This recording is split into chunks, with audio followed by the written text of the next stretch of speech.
Tic-tac-toe 4 in a row. Find out which Point Park soccer team is currently on a 4-game winning streak. Moving up in the ranks, see where the number 16th ranked women's cross country team stands after their meet this weekend. And third time's the charm. Hear how the Pittsburgh Steelers picked up their first win of the season on Monday Night Football. It's time to come on down to the Pioneer Sideline.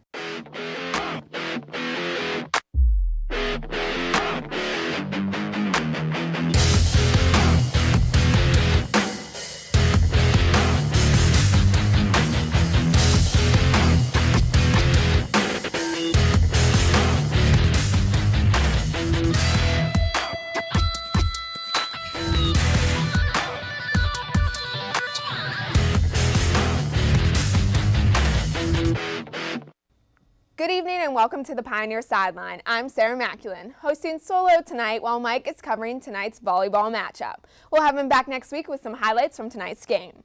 Meanwhile, the Point Park volleyball team isn't the only team in action tonight. The Point Park women's soccer team is playing as we speak down at Highmark Stadium against Geneva College in a non-conference matchup. The women are looking to continue their hot streak as they are on a 4-game winning streak heading into tonight's game. To break down the recent success of the women's team and what we can expect from them tonight, we bring in Kiera Fry. Thanks for joining us, Kiera. Thanks for having me. Me, solo tonight. So the women's team, they're on a 4-game winning streak. I mean, some big wins, 7-0, 2-0, 7-0, 4-1 against Cincinnati Christian this weekend. So what has been the key to these recent successes for the women? Definitely a combination of their offense and defense. The defense has been very strong. They only allowed 2 shots on goal for Brussia, which was huge for them. And they also have been shooting a lot. In that game, they had 12 out of their 21 shots on goal. And when they played Cincinnati Christian, they had even higher numbers with 21 out of 28 shots on goal. So I think that they've been very aggressive, and that has been very good for them. Yeah, it seems like both the offense and the defense has been clicking on all cylinders, for this team. Now tonight, they're playing right now. The game started at 7 o'clock, but they're playing a non-conference matchup against Geneva. How important, even though it's non-conference, is it that they take this game seriously and notch another victory on their belt? I think it's definitely important for them to take this game seriously because they are on a 4-game winning streak, and I think that's definitely helped with their momentum and their mindset. So I think that it would be big for them to get another win, move that up to 5-0, even though it doesn't count for the River State's conference play. It would just help with their mental state going into more River State's conference games. Now, with the recent winning streak of them and the amount of shots they're getting at goal, do you look for them to get a win tonight? I think that they will. I really do because, like I said, they have a lot of momentum, and I think that their minds are in the right place, and as long as they keep playing aggressive like they have been, they'll get a win. Now, they have their next game is this Thursday versus Rio Grande, who's kind of even with them. Point Park's slightly better in the numbers. So what does this matchup look like for them, and what can we expect, and what do they need to do in this matchup to keep this winning streak going forward? I think that defense will be very important in this game. The offense will obviously still have to keep up to keep shooting, but the defense is going to be really important because Ohio Christian is a team that shoots more, so the defense is going to be really key to keeping their goals down. Well, thanks, Kiera. Now let's switch gears over to the men's soccer team, who picked up their first conference win of the season on Saturday at Cincinnati Christian. The men currently sit at a record of 5-3 overall and are 1-1 in River State's conference play. However, they have a tough matchup ahead of them this Thursday against number 8 ranked Rio Grande. To discuss this upcoming matchup and how the men can keep moving in the right direction, Taylor Spirito joins me at the desk. So Taylor, the men finally picked up their first conference win of the season on Saturday. So how'd that game go against Cincinnati Christian? It was a close one, 3-2 was the final score. So what did they do well in this game that they hadn't done in previous games to secure that win? So this game compared to the game against Brussia on the 21st, they got the first goal. In the game against Brussia, it was 1-0. And Brussia got the first goal 44 seconds into the game, the first and only goal. This game, they got the first goal 1 minute and 8 seconds into the game, and that carried the momentum throughout the whole game to end up having that 1-goal difference in the final score. And, you know, that really helped, like I said, with their momentum and keeping them going forward, keeping them on top of their game. You know, first goals, I think that's gets them going, yeah. Now, we've talked about this matchup they have coming up on Thursday. They're playing Rio Grande. They're ranked number 8 in the NAIA. Now, what do they need to do to win this game? And if they don't, I mean, it's a tough opponent. If they don't win, how is it important for them to keep it close and give them a fighting chance? Well, in order for them to win this game, it's just keeping that momentum going from the Cincinnati Christian game. I mean, the Brescia game was very, very close. Like I said, it was a 1-0 game. So the Cincinnati Christian game really can give them that momentum to put up a great fight against Rio Grande. Even if they don't come out with a win, it's still going to be really important for them to keep this game super close because we know that they can. And if they do it, that's going to be great going into the game against WVU Tech on Saturday and just keeping them going throughout the season, especially since you said they're ranked number 8 in the country. If they can keep a close game with that, that's going to do wonders for their confidence and their mindset. Of course. And now some key players have been standouts for the Point Park team, filling in on the defensive side with seniors gone and everything. So who are these key players that are sticking out to you, and what can they do to make a difference in that big matchup against Rio Grande? Well, there are a ton of young players that are stepping up. We've got Harriet Bale, he's a sophomore. He had 1 goal and 1 assist in the game against Cincinnati Christian. And then there's also Christopher, I still can't pronounce this very correctly, but Chukanu. Yeah, there's a couple tough ones on the team. Yeah, just a tad. But he got that early goal 1 minute and 8 seconds into the game against Cincinnati Christian. If those two and the rest of the young guns can step it up in this game against Rio Grande, that's really going to get them into the fighting mood and put up a fight against, like we said, number 8 in the country. It's going to be huge for them. Well, thanks, Taylor. When we come back, find out how the cross-country teams fared this weekend at the Lock Haven University Invitational. And later, we have a complete recap of Week 3 in the NFL. Don't go anywhere.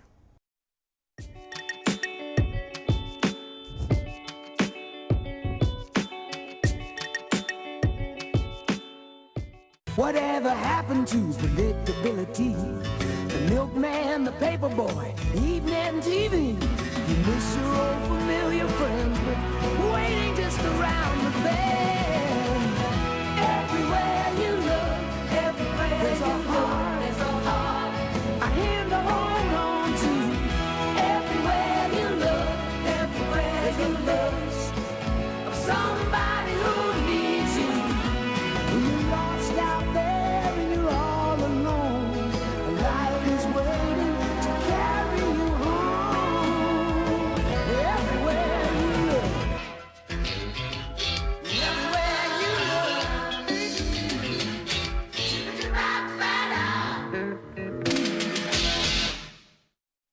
Spending just 7 minutes climbing stairs each day cuts your risk of a heart attack in half over 10 years.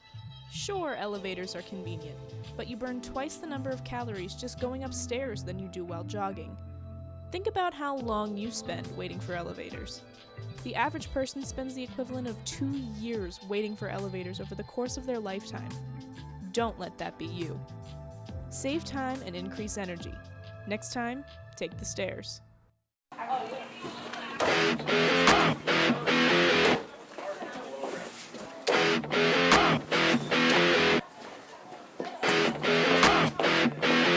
Let's go.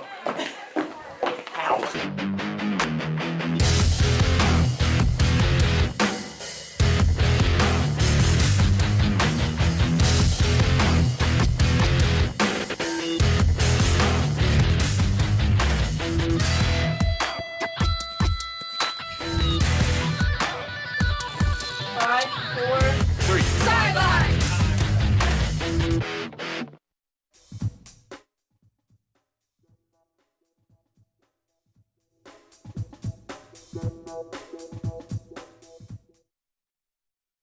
Back. After having last weekend off, the Point Park cross-country teams returned to action this past weekend at the Lock Haven University Invitational. The number 16 ranked women's team placed 3rd out of 17 teams at the meet. The men, on the other hand, finished towards the middle of the pack, placing 10th out of 17 teams. To discuss the successes of the women's team and how the men can begin to improve, we bring in our track and field insider, Nick Kosiski. So Nick, big weekend for the women's team. Now, right now they're still ranked 16, but we could see that going up a little bit after they did so well at Lock Haven. Oh, yeah. So how did they look this weekend? They looked pretty strong. Of course, they're still being led by Anna Shields, so they got that leadership. And I think that they all had a really good race, and they really toughed it out. I mean, they placed 3rd out of 17 teams, which is really good. And can we expect more of that, you think, this season for the women's team? Oh, yeah, for sure, because we're like in that like mid-season range. And I think now this is where, like, especially the new runners and stuff, they're warming up, they're getting used to it. So I expect a lot more PRs, and I expect that number 16 to go down a few notches for sure. Now, you mentioned the name everyone knows, Anna Shields. Oh, yeah. Now, she placed first again this weekend, but Right. she's not just getting first. She's getting there by a pretty decent margin. So can you talk about her and what also she's been doing? Yeah, that decent margin was like 22 seconds, and like that's crazy. I mean, back when I ran, I wish I'd be erased by 22 seconds. But yeah, she's definitely very consistent and she's persistent, and I expect her to do more things as the season goes on. Like there's still ton more opportunity and potential. Now let's switch gears to the men's team. So they've gotten off to a kind of slow start. They were 6 out of 7, and then just recently in Lock Haven, 10 out of 17. Yeah. So what's it going to take for them to kind of get going, and what do they need to work on? I think one thing they really need to work on is pack running, like forming packs, because I mean they had like 5 guys under like 29, which is good, but they need to like form packs and run together. That way you're getting those places like back to back, because places is like the main thing they really have to focus on. But now there are some bright spots though yeah, in the men's team. for sure. I mean, Xavier Stevens, he was named runner of the week. Runner of the week. So what did he do in that Lock Haven Invitational to earn that honor?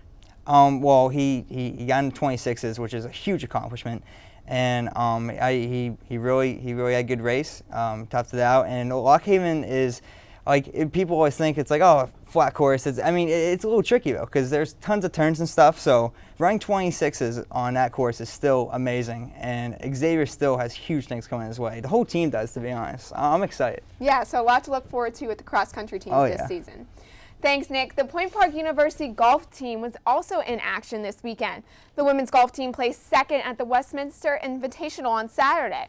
The men's team was not in action this past weekend, but does have a big preview to look forward to in the River States Conference Fall Preview. To discuss how the season has been treating our Point Park golf teams, Andrew Brinker joins me at the desk for his Pioneer Sideline debut.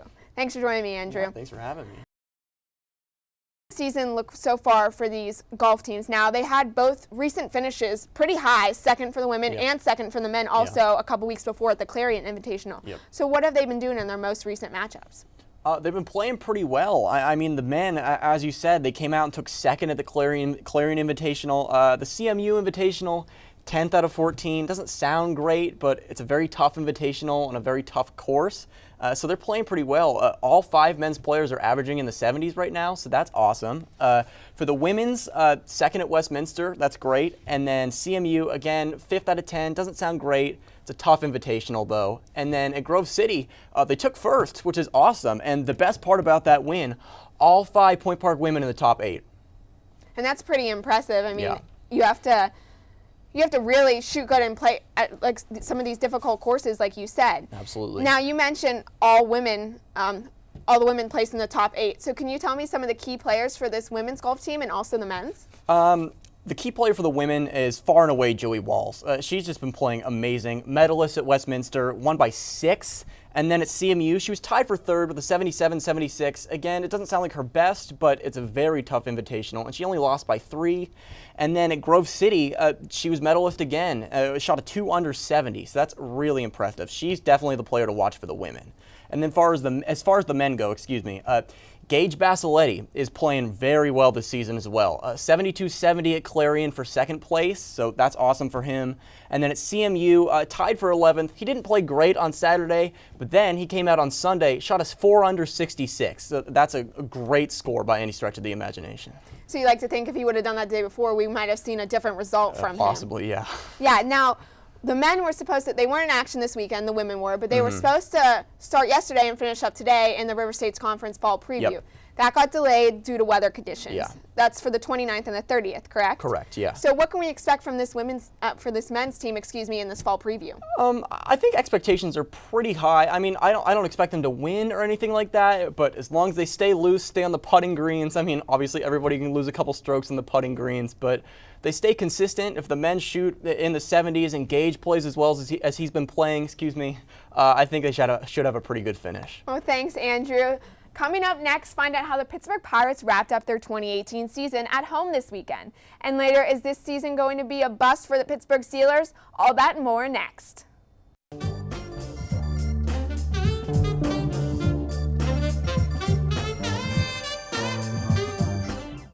The United Student Government at Point Park University, working since the 1970s to solve the issues that matter to you. What concerns do you have about the university? Student life, safety, food service? Send us an email to studentconcerns@pointpark.edu or stop by our office on the 7th floor of the Student Center. You can also attend our weekly open meetings on Mondays at 3:15. Follow us on social media at USG_PPU for more. The United Student Government, by the students, for the students. The Point Park Sports Network, bringing you live coverage of Pioneer Athletics on Stretch Internet, the home of the River States Conference and the NAIA. Subscribe today for complete access to the Point Park volleyball, baseball, basketball, and soccer teams. Watch live and on-demand broadcasts and don't miss a minute of Point Park Athletics. Head to pointparksports.com/live for broadcast listings. The Point Park Sports Network, your streaming home for Point Park Athletics. 55% of all U.S. multiracial adults have been subjected to racial slurs or jokes. Where were you born? Being smart, pale, for a Filipino, to go back to Mexico. There goes that black boy over there. You like fried chicken because you're light skinned, you are a cop, you think that you're better than us. The N-word. They're good at jumping or climbing. Border hopper, made taco, English your second language. Where's your green card? Cut the jokes, stop the stereotypes.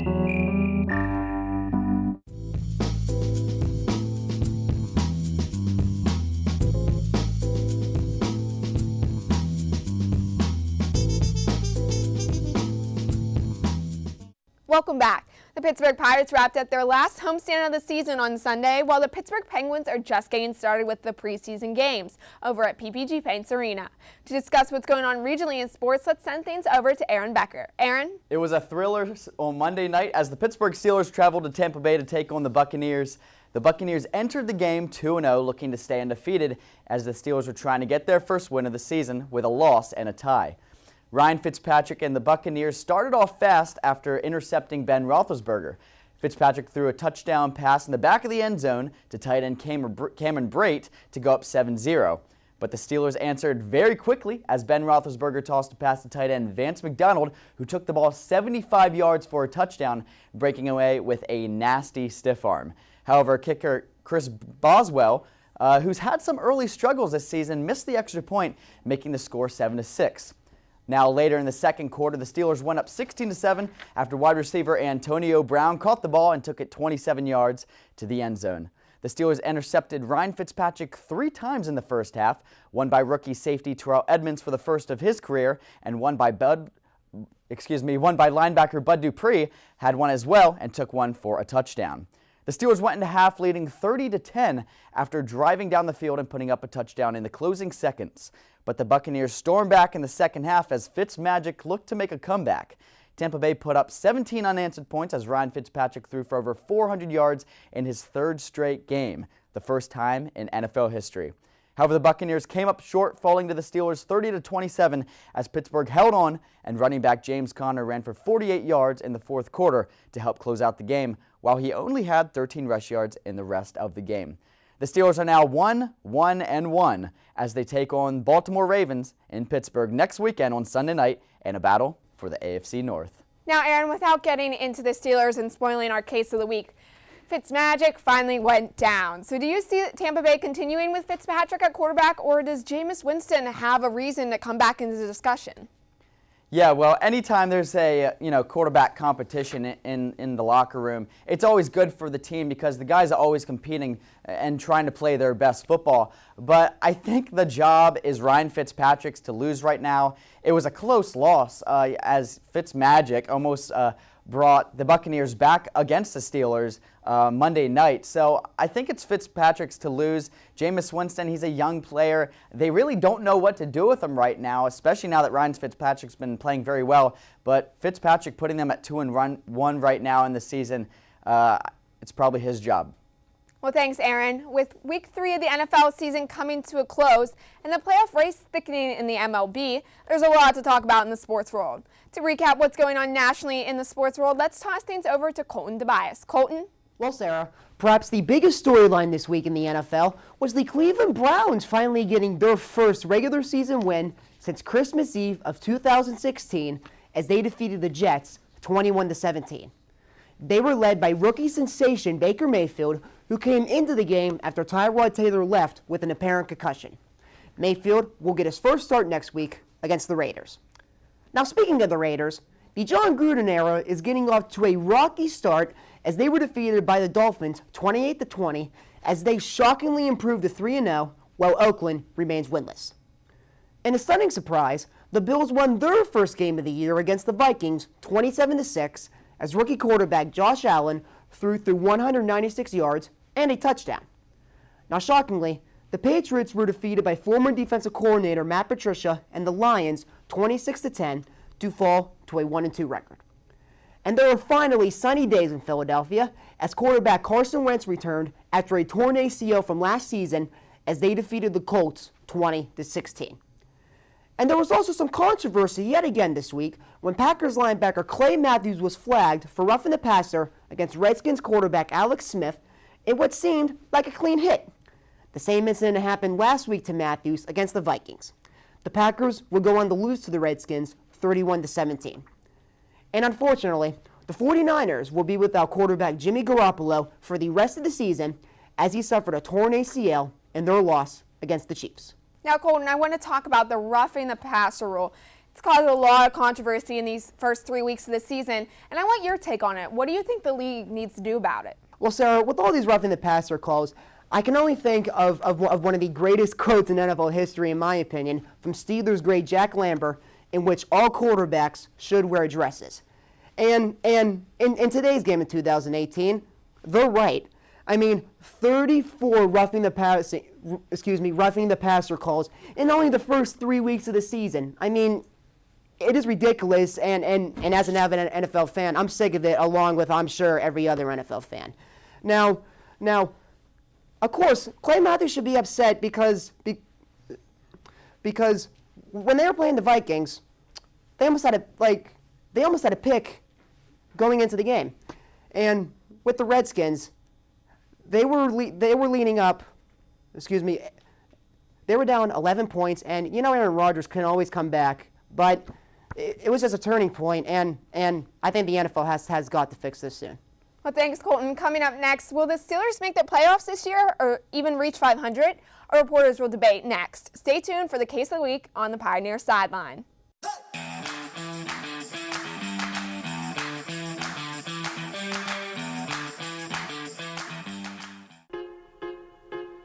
One is the loneliest number that you'll ever do.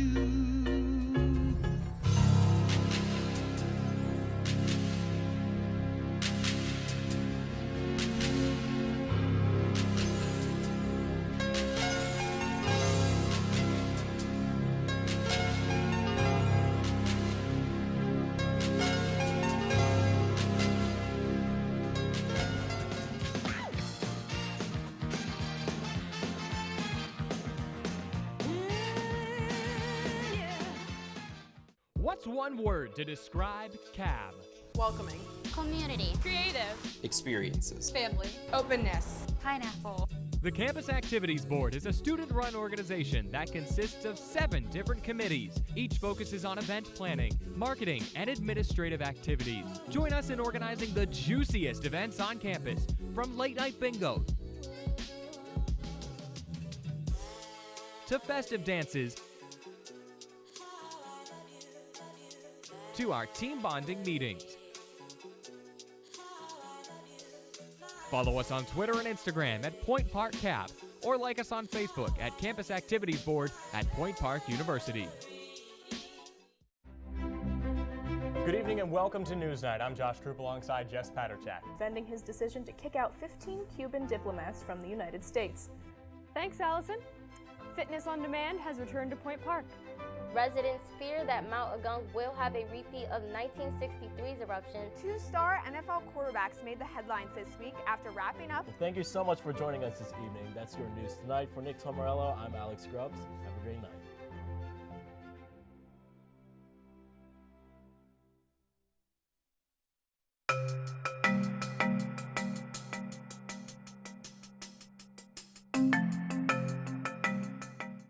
The The Steelers had a rocky start to the 2018 season, but were able to pick up their first win of the season last night against the red-hot Tampa Bay Buccaneers.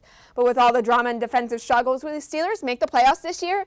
To debate the Steelers' chances this year, we have our reporters Aaron Becker, Colton Tobias, Kira Fry, and Jeff Dockham in studio to discuss this. So, first I want to get off your guys' takeaways from the game on Monday, so yesterday. How did the Steelers look, and do you see any positive with this that can hopefully turn the opinions of everyone around for the season? Yeah, I think the game was really a tale of two halves for the Steelers.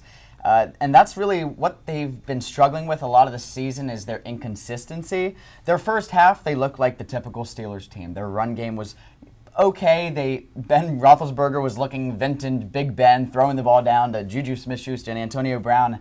And the defense played well, only allowing the Buccaneers 10 points in the first half. But then they just stalled out in the second half, and I'm not really sure exactly what happened, but the Buccaneers were able to storm back. The defense struggled, and the offense had struggles as well. So that's my takeaway from the game. I think, look at our record right now. We're 1-1-1. So, after watching the game last night, the rest of the season's unpredictable. How can you really predict it? We have no defense. I mean, we had defense, but can we play can we play 4 quarters? Yeah. I don't know.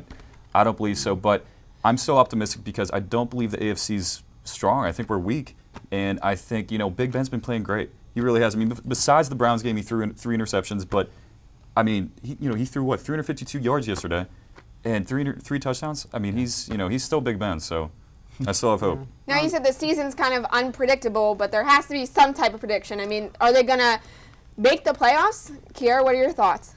I think that they can make the playoffs. I think that in last night's game they showed that they do have the ability to perform well. I think that they just need to work on getting that a little bit more consistent because, like Aaron said, they did fall apart in the second half. So that's something that they definitely need to work on, just keeping the pace throughout the whole game. But I do think that they can make a playoff appearance. What about you, Colton? Well, I still think the Steelers can make the playoffs, but I mean, kind of like what Jeff said, the AFC's kind of weak right now, so I think they still have a chance, but that secondary has a lot of work to do. I mean, I feel the linebackers got better on the blitzes last night, but that secondary still didn't please me. In my opinion, they still have a lot of work to do if they want to get back to the postseason. Now, aside from the football play physically on the field, I mean, we've talked about with the Le'Veon Bell thing, and even last night, Haywood Bay had that penalty that cost them just arguing with the refs. So does Mike Tomlin have control of this team, and could that affect the way they're playing on the field? Mike Tomlin, I don't think he really has complete control. Tomlin's a very players coach. He's very, in rep with his team. He's a friend. He's not necessarily a coach. I think that's all. That's well said. He's more of a friend than a coach. I'll put it that way. The social media issues, with Antonio Brown, and the controversies that's all been happening, and I think they're still allowing the Bell situation to really get in their minds. Even though Connor's been doing well, but that as long as that's going on, it's going to be messing with them. So, Mike Tomlin, I think he has some work to do. I think he missed out on an opportunity to discipline Antonio Brown this past social media thing when Antonio Brown was like, trade me and see what happens. Now, he didn't actually mean that, but still not what you want around the locker room. Colton, do you have thoughts on that? It's Tomlin, you never know what he's going to do. I mean, the problem is he doesn't think it's a problem with social media, and as you can see from past years, it has been. So I think what Tomlin has to do is he has got to take control of their players on social media. Now, real quickly, we're going to go through down the line. Where do you think the Steelers are going to finish this year, record and possible playoffs? I'm being hopeful when I say this. 9-6-1. That's me being optimistic. Making the playoffs? Making playoffs, yes. I will give them 10-5-1. I would say making the playoffs, but barely though, at least the number 6 seed. I'm going to have to agree with Jeff's record, and I do think that they will make the playoffs. So the Steelers sneaking into the playoffs, and that's all we have time for this week. Be sure to join us next week at the same Pioneer time, the same Pioneer channel, and the same Pioneer sideline.